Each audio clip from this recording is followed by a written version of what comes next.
Last season, we saw Ethan finally confront his family.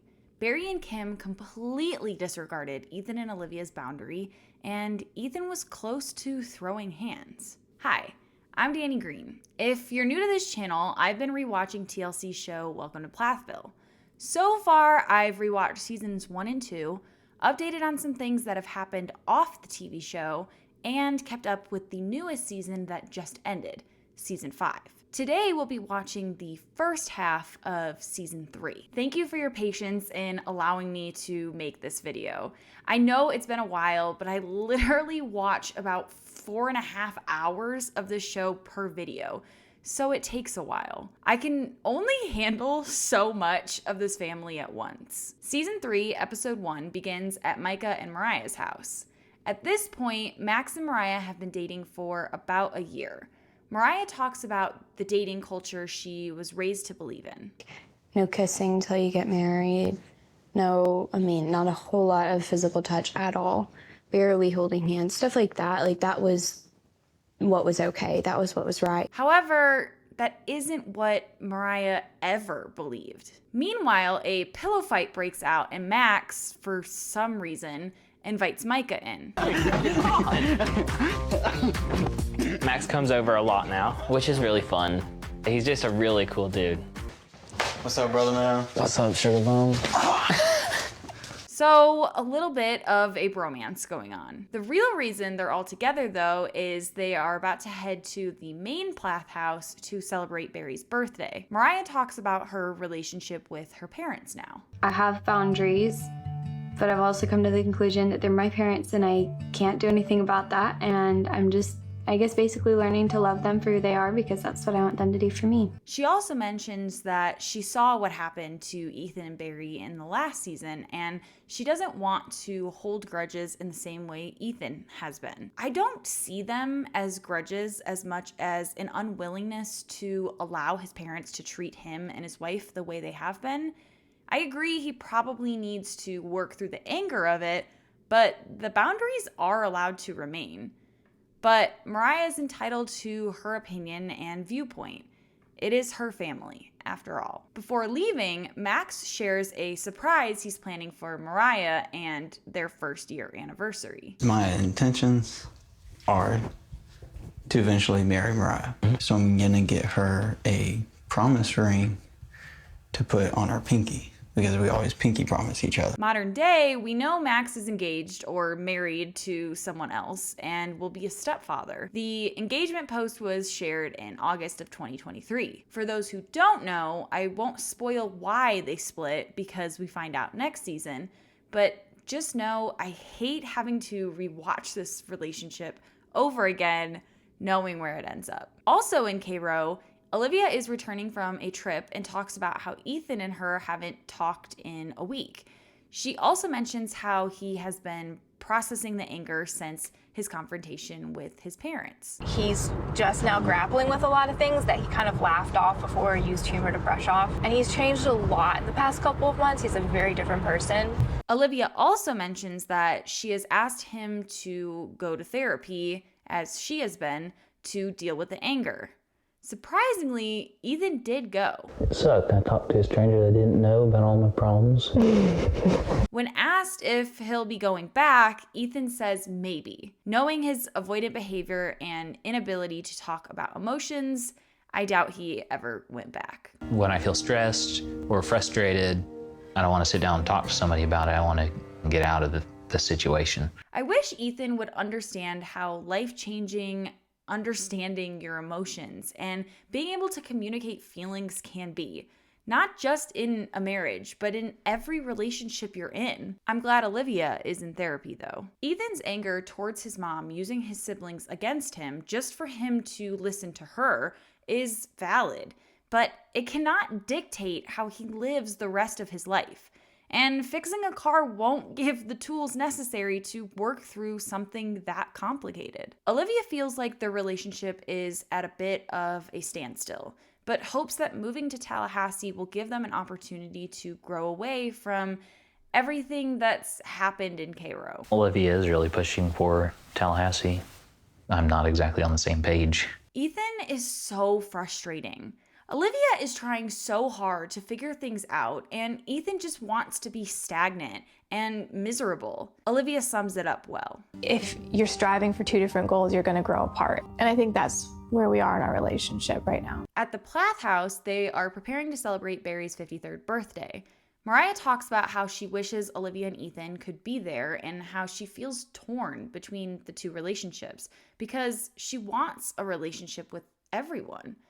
But now it's time for Max's master plan. After Mariah had gone upstairs, Max kind of looked at me like, over here. It turns out Max doesn't know Mariah's ring size, so he's just asking Lydia for help. And here's how they ever so sneakily get Mariah to try on a ring. Oh, that looks cute. Aw, Isaac, keep it. What is the significance of this ring? Why are we all putting it on? Try it. This actually does work, and they figure out Mariah's ring size without her knowing. In an interview, Kim gets emotional about having the majority of the family together. When they're there and I look and I see everybody, I'm really thankful that every one of those people are there. Following the family night, Lydia finds herself missing Ethan and Olivia and heads to her prayer closet. Father, you know what's going on in Ethan and Olivia's life. I pray that you would just be there for them. This whole thing has just caused so much hurt and pain on everyone's side. It's still wild to me that this family is advertised as a Christian family, and yet we only ever seem to see Lydia talking about God. I'm sorry about this next clip. It's a daily grind, but hopefully the results speak for themselves. To try and help Ethan with his stress and anger, Micah goes over to Ethan's house to exercise with him. At Mariah's, she is hanging out with Lydia and they're talking about her first tattoo. She got it on her 18th birthday. I think she's 19 in this clip. I have wanted this particular tattoo since I was at least 13 or 14. No, 15. Okay, maybe 15, so 6 years. 6 years ago you were 15? Right, do your math. It sounds like homeschooling went great. A few days later, Lydia heads to a car shop for a job interview. I think all of her older siblings have worked at this shop, so the owner, Jack, already knows Lydia. As she walks into the shop, Ethan is there working on his car. Recognize that guy?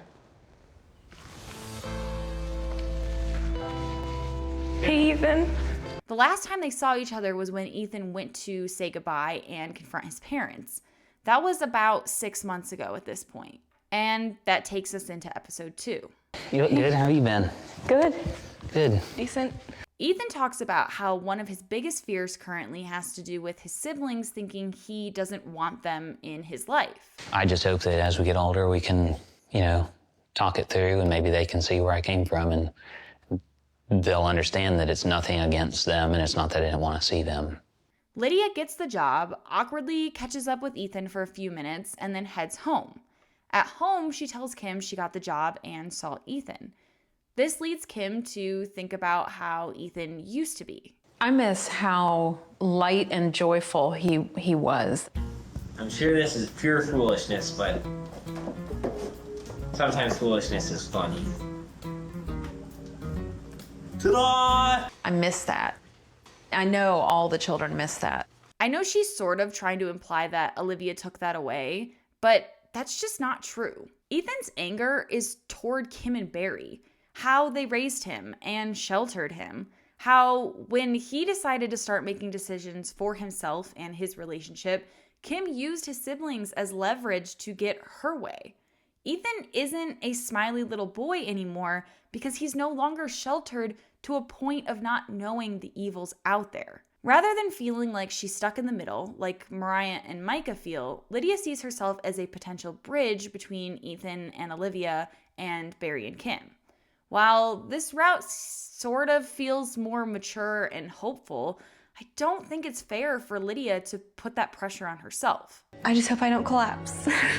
At Mariah's, Mariah shares some information with Max about her music career. My manager sent me a studio that I can set up in my home. It's a good thing Mariah grew up using computers so that she easily knows how to set something like this up and how to Google things when she doesn't know. On the farm, like, I never used them or anything. I didn't learn about them, so they still kind of like, how am I supposed to master this? After completing what she can, Mariah says she'll ask Ethan and Olivia for help later.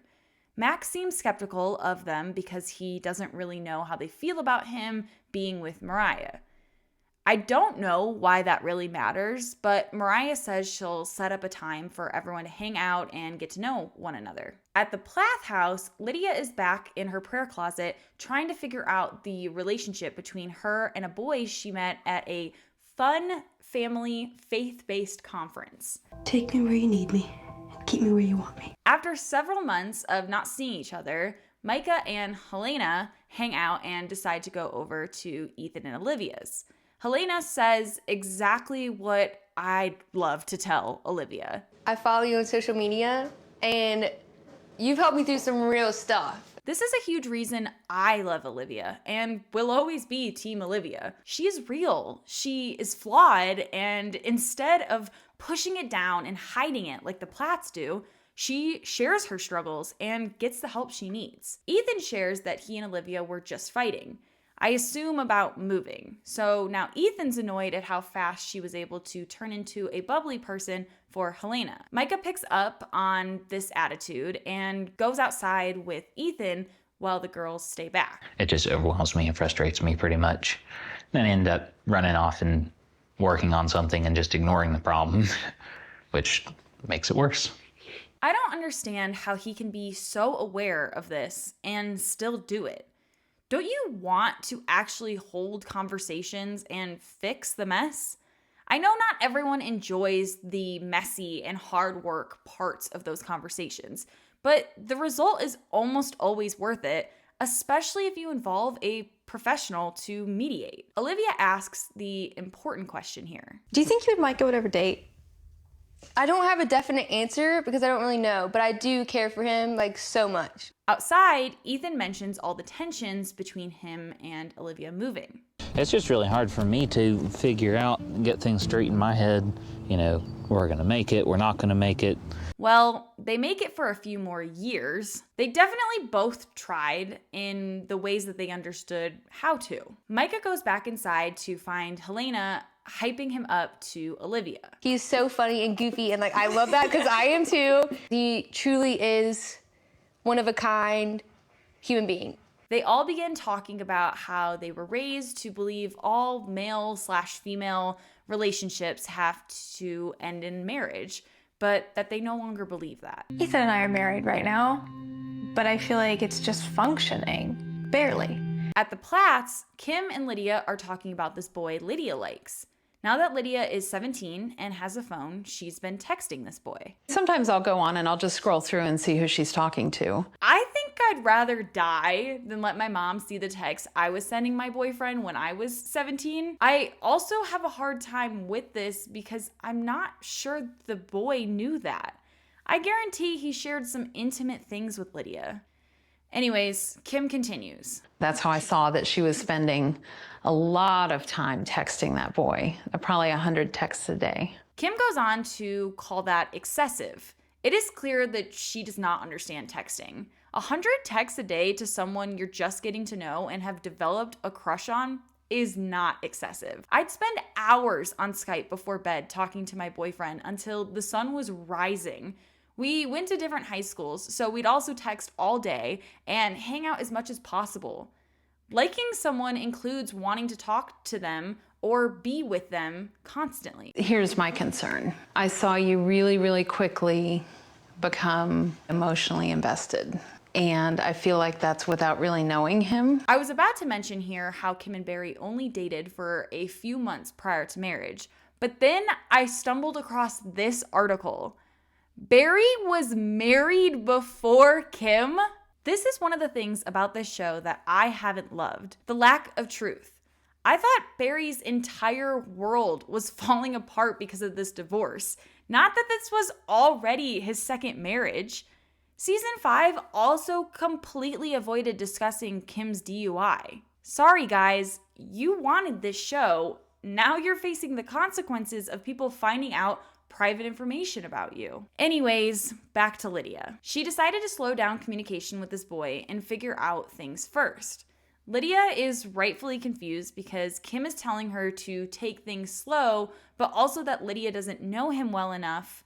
So that makes no sense. The conversation just kind of ends there, and Lydia clearly feels stuck. Mariah and Max were finally able to schedule a get-together with Ethan and Olivia. Max is very nervous about finally meeting them. I don't really even know if they necessarily like me or accept me or, what their thoughts are about me, so. Thankfully, Max and Olivia are both direct communicators, so they get to the juicy stuff right away. I struggled for a while with it, to be completely honest, because I know that you have a relationship with my in-laws and they welcome you in their home, and they don't welcome me. It just made me really scared of what if I can't actually have a boundary? What if they're gonna come back in my life in some way? I'm really sorry you felt that way.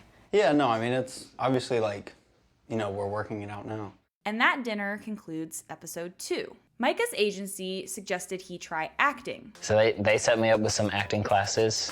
Loyal and trusting, that's what I'm giving you. Might need some more lessons, buddy. Mariah steps in to help read other characters. 3 words you would use to describe yourself. I promise this will be painless. I'd hate to hear your painful questions. This scene is painful. At Olivia and Ethan's, they're preparing for Lydia to come over so Ethan and her can go truck shopping. Lydia texted and said Mom needs a car this afternoon, so the only way she can come is if Mom drops her off. I don't want my mom anywhere around here. I agree. At first, Ethan is dead set on saying no. However, when Olivia expresses that she would really love to see Lydia, Ethan agrees with her. He texts Lydia to tell her to get dropped off at the end of the driveway. I think Ethan's reaction in this next clip is because he's frustrated with Kim. But it also seems that his relationship with Olivia is so unstable that she feels that was another argument between them. What? Are you good? Are you mad at me? And there we see Kim is still hurting the relationship. I agree with Ethan here that it's unlikely Kim absolutely needed the car and had to drop Lydia off. I think she was using this as a moment to try and wedge her way back into Ethan's life. As I'm dropping Lydia off, I just wish it were normal. There goes Kim, wishing for good things, but being the reason behind the bad things. She goes on to say this was a step in the wrong direction. Come on, just stop. After some quick hellos, Ethan and Lydia head off to the car dealership. I guess they had some poor planning on their part though, because the dealership was closed. That's not the end of the world because I wasn't planning on buying it in the first place. Just looking around. Lydia asks Ethan for some advice on her boy situation. Ethan doesn't have a ton to say outside of making sure you know him before diving in. Ethan was 20 when he got married. That might be a key factor in why his relationship is so unstable right now.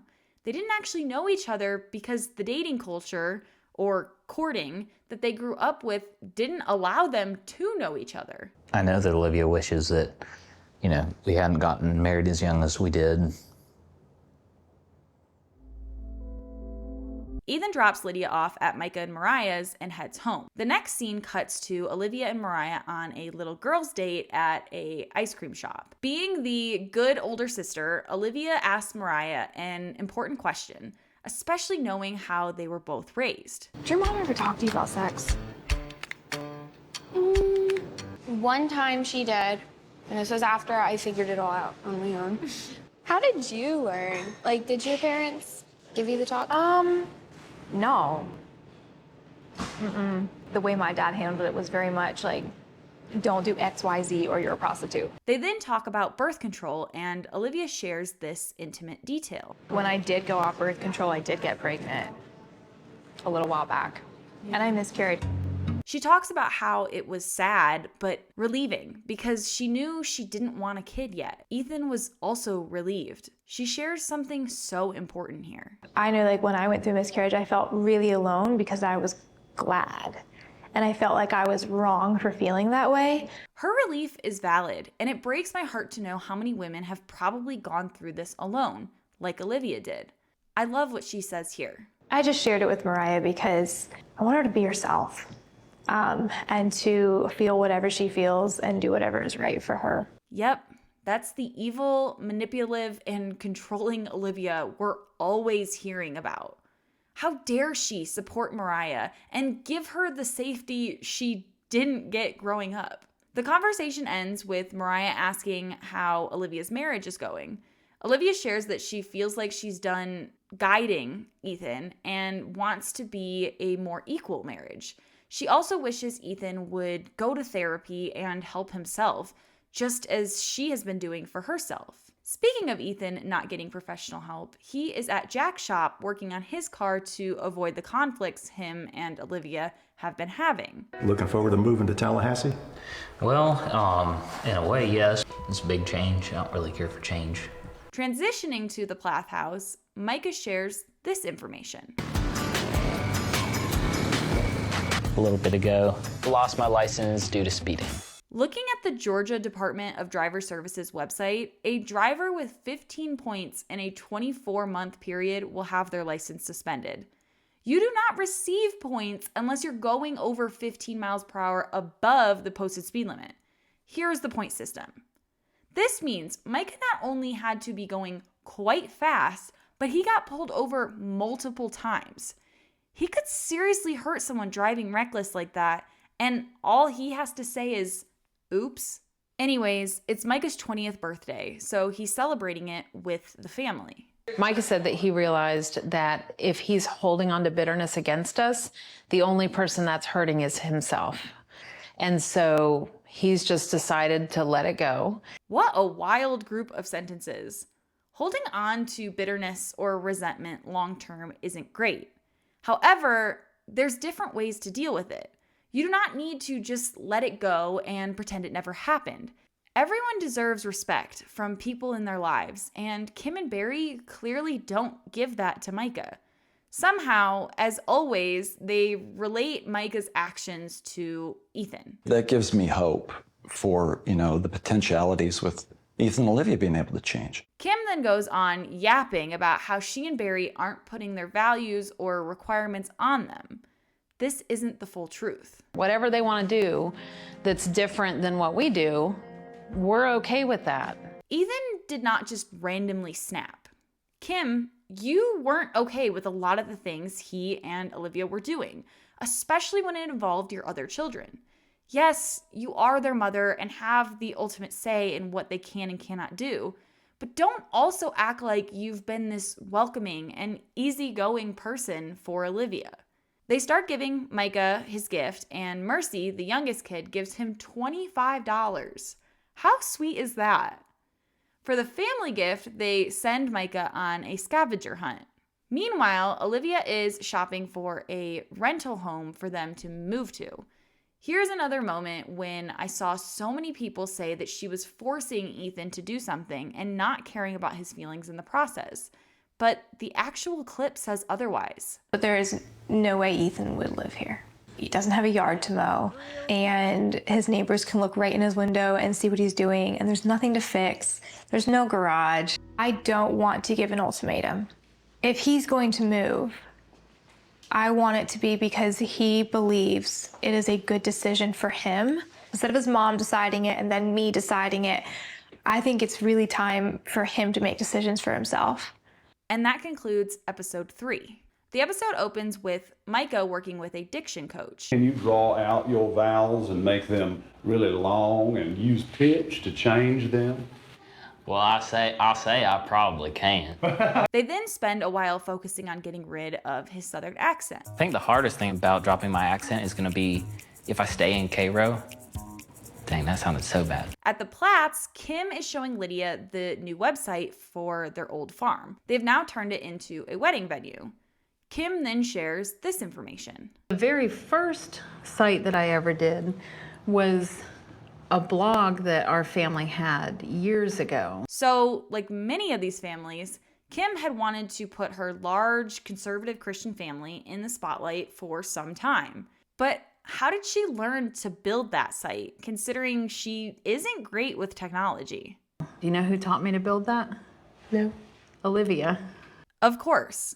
You knew Olivia grew up in the same dynamics as your children, watched her grow up and learn to do things she wasn't initially allowed to do, used those skills for your benefit, and then turned on her to shame how different she now was from the conservative values you wanted in your son's wife. This conversation leads back to talking about Lydia's crush. Kim says the same thing she said last time, and Lydia says she hasn't talked to him in several weeks. The Bible says to honor your parents, and whatever my parents say, I'm going to honor that. I'm not saying that for the rest of my life I'm just going to follow around and do what they want me to do. For your sake, Lydia, I hope that last sentence is true. At Ethan and Olivia's, they're arguing over moving again, this time about what to pack and what to get rid of. It's frustrating to have pretty much every topic about moving turning into an argument. God. Ethan. Ethan uses this moment to go to Mariah's and help her set up her computer. Ethan has gotten better with technology because his job is to work on copiers for a local dealer. Mariah's current issue is that she can't download apps because her Mac isn't fully updated. Most of us would know to go to the settings and click on software update available, but neither Ethan or Mariah know that. Isn't that what everybody says? Turn it off and turn it back on and see if it works again. I love that the producers don't step in here. I'm going to assume they know exactly how to help Mariah, but they're letting Ethan figure it out. But we never actually get to see if they do figure it out, so I wonder if the producers end up stepping in. On their way to roller skating in Tallahassee, Ethan begins slightly spiraling and sharing that he doesn't understand how to build a successful life with the limited time he has. Well, what do you consider positive or successful? Ethan lists various monetary and material things he wants. Rightfully, Olivia gets upset that he didn't mention her at all. If someone were to ask me what I would consider a positive or successful life, I would say, first and foremost, my relationships being in a healthy and good place. She goes on to explain to him that her agreeing to live in an apartment in Tallahassee is a compromise. Ethan has viewed this as solely what she wants, but it isn't. Olivia wants to live in LA, but she knows Ethan never will. So she picked a large city less than an hour from his hometown. That feels fair to me, but somehow this is all news to Ethan. What's also crazy is that he works in Tallahassee, so she's literally making his commute easier. Yet he says that moving will require him to find a new shop to work on his cars. I don't understand this because if he can commute the same distance for work, then he can easily just drive to the shop and work on his cars. They arrive at the roller rink and meet up with Max, Mariah, and Micah. The conversation didn't exactly end, so Ethan is now in an awful mood. Wait, Ethan, wait for me. No, I don't want you to come with me. I love what Olivia says here. For any relationship to work, you have to figure out how to resolve conflict or fight well, and neither one of us know how to do that. I can't speak for Ethan, but I would like to learn how. I love this. I think so many people think good relationships never include fighting, but it's not true. Disagreements and frustrations are inevitable when you spend an extended amount of time with someone. Learning how to fight well is so powerful for any relationship, romantic or not. I do feel bad for Ethan here though, because I understand wanting to be away from everyone when your anger and frustration is heightened. I acted like this too when I felt trapped and misunderstood. Ethan is young and was never given the tools to know how to handle these moments, so I understand him, but I don't think it's acceptable behavior. Thankfully, Ethan snaps out of it and they all have some fun. Oh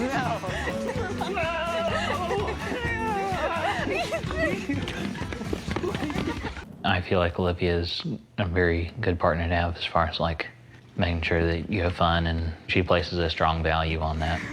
So Ethan has finally come to his senses and realized that moving might be good for them. and that trying new, fun things like this will be easier in a larger town. Moving to the next scene, Olivia is shooting photos of Micah with some animals for a calendar that will advertise and support animal adoption. On their way there, they talk about how frustrating Ethan can be with his lack of adventure. I mean, I try to get Ethan out and doing different things too, but He'd rather pass and stay home and work on his cars. This is also Micah's first time working with Olivia. Olivia also tends to do couple and wedding photography, so this is new for her too. Back at the Plath house, Lydia is still talking about not texting that boy. It turns out, though, that she still has been texting his sisters and getting updates on him, which is so goofy. Not communicating is kind of like fasting. And you can only do it for so long, and then you need to eat, or you'll die. At Mariah's, Mariah and Olivia are hanging out, and Mariah mentions wanting to book a gig, but being nervous to do it all alone. Olivia offers to play keyboard, and they both assume Micah will be down to join. One problem that they need to figure out, though, is if Barry and Kim will be invited. My boundary for Mariah's gig is that I would love to play with her, but I'm not ready to do that if I have to see her parents there.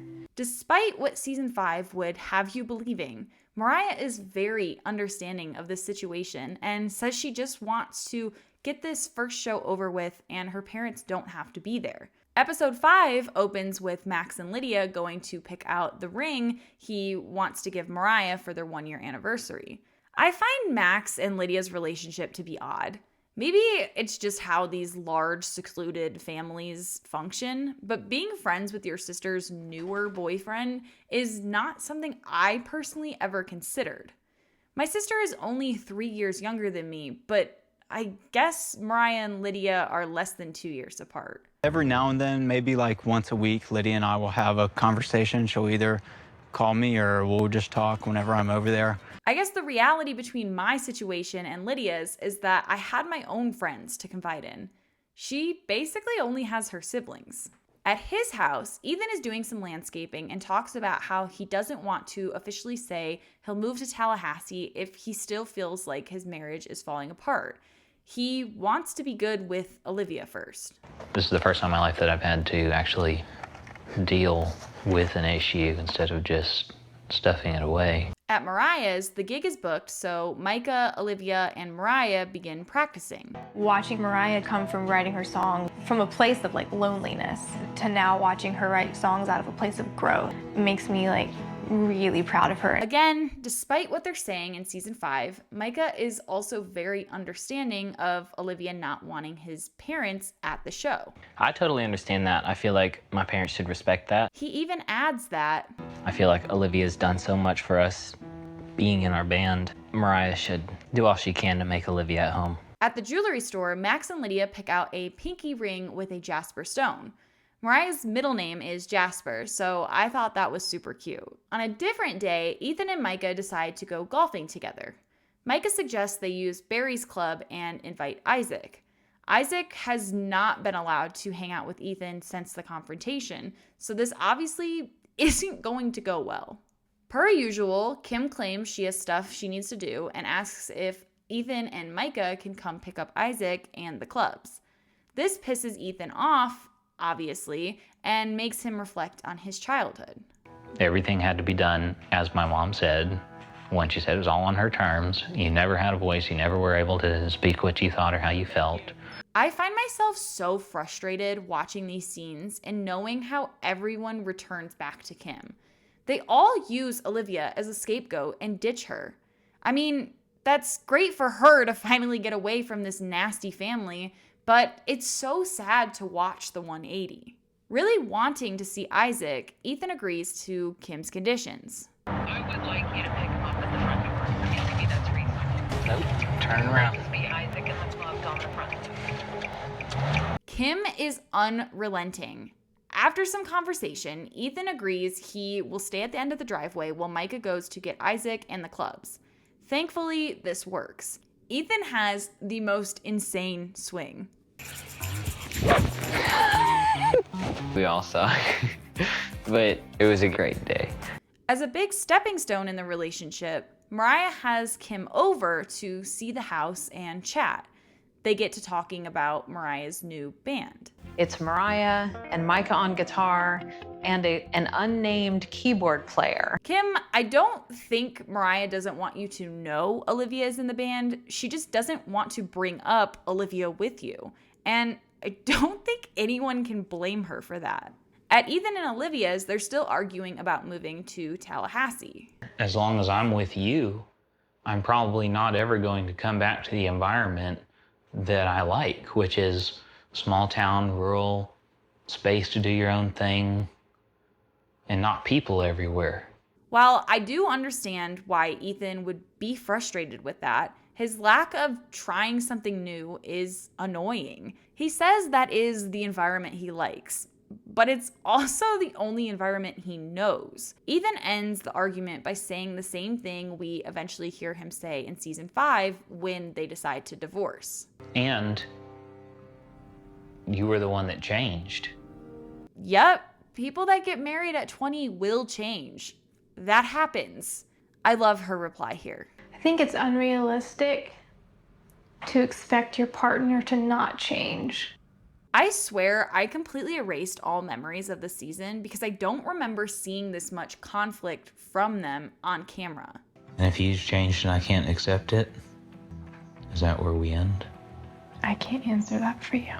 That concludes episode 5. All right, the final episode of this video opens with Barry showing the kids how to do a golf swing.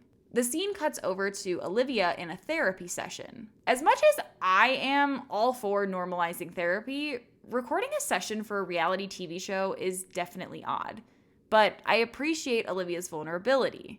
I choose to recognize that I need help, and it doesn't make me weaker for it. I would argue that people who are willing to go to therapy and sort through their junk tend to be stronger individuals. Olivia talks about how because she travels a lot for work, she doesn't actually see Ethan a lot. So when she does see him, she has a hard time not immediately diving into the conversations about moving and leaving Cairo. The therapist goes on to say that these moments may make Ethan feel like he's being criticized, and that isn't helpful for a productive conversation. Olivia then mentions Ethan's comment about Olivia changing. And if he had known I was going to be like this, he wouldn't have married me.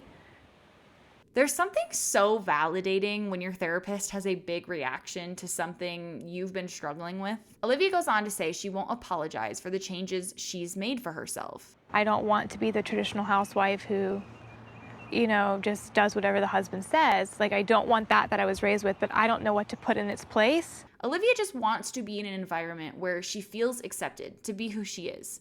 I'd argue that we all want that.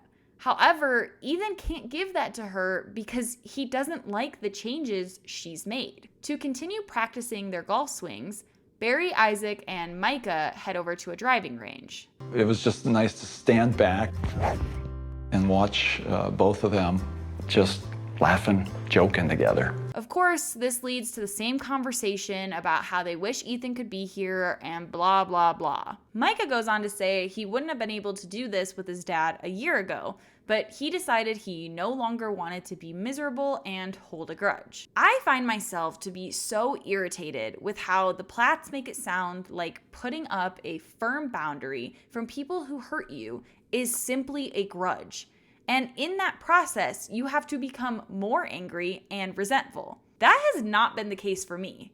I am currently in my happiest and healthiest state because of my boundaries. The difference is, like Olivia, I got professional help to help me digest it all. I don't have the anger and hate I used to have. My boundary gave me room to heal. I still have the hurt, but at least I now know how to cope with it. In Tallahassee, Mariah and Max are hanging out and decide to play a game where one person can ask the other person whatever they want, and that person has to answer. They talk about how many children they want and if they plan to homeschool them. They agree 4 children is the perfect number. However, the conversation gets more intense when the Southern Christian boy comes out to play. So what about clothing and whatnot? Like style, wearing skimpier clothes? I obviously don't have a problem with it. Oh boy, here we go. He mentions how there's been times where Mariah is wearing short shorts and a guy will go over and hit on her.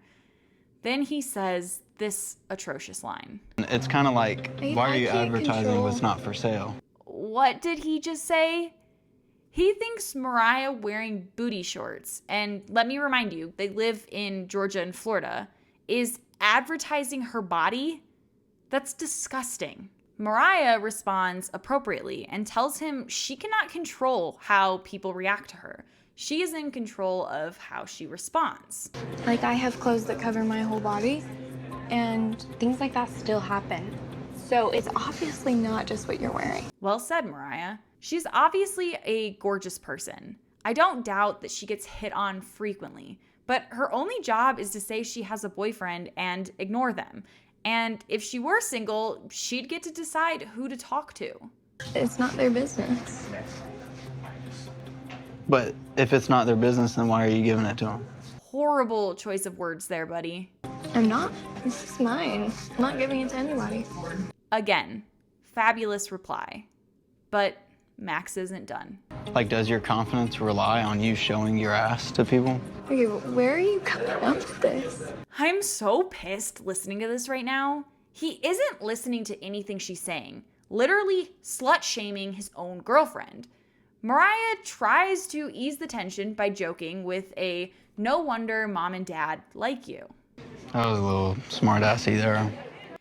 Ew, that reply was gross. Max is gross. I want out of this conversation. Thankfully, Mariah is holding up well in this conversation. Seems like more of an insecurity on your part, thinking that I'm advertising to other guys and I'm not. Max, this is your opportunity to shut up. I just feel like there's a difference in style and trying to look busty for other guys. And of course, he digs the hole deeper. She just said that she doesn't dress for other guys. All right, I'm gonna spoil this for those that don't know, but Max cheats on Mariah. So obviously he is the issue here. He objectifies women and thinks it's their job to hide their bodies from people like him. And that's the same thinking that Barry and Kim raised Mariah with.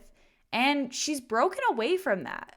It's not our job as women to try to keep guys from not looking at us or whatever. Thankfully, Max kind of steps back after Mariah tells him how fashion is her way of self-expression and it's her newly found ability to control her own life and make decisions for herself. You're right.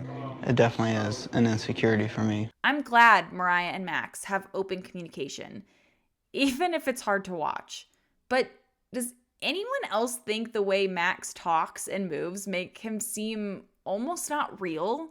He's so stiff. So I've seen a lot of major improvement, and that makes me really happy. In Tallahassee, 15-year-old Isaac is starting pilot lessons, and he hopes to one day get his commercial pilot license.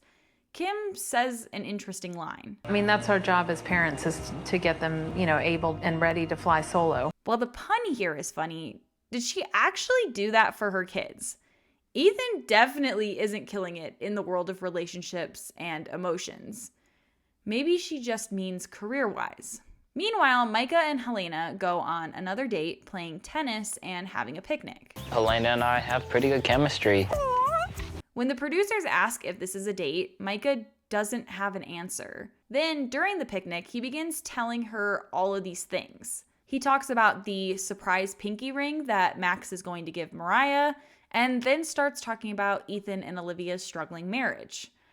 I really am struggling to understand why these two won't date.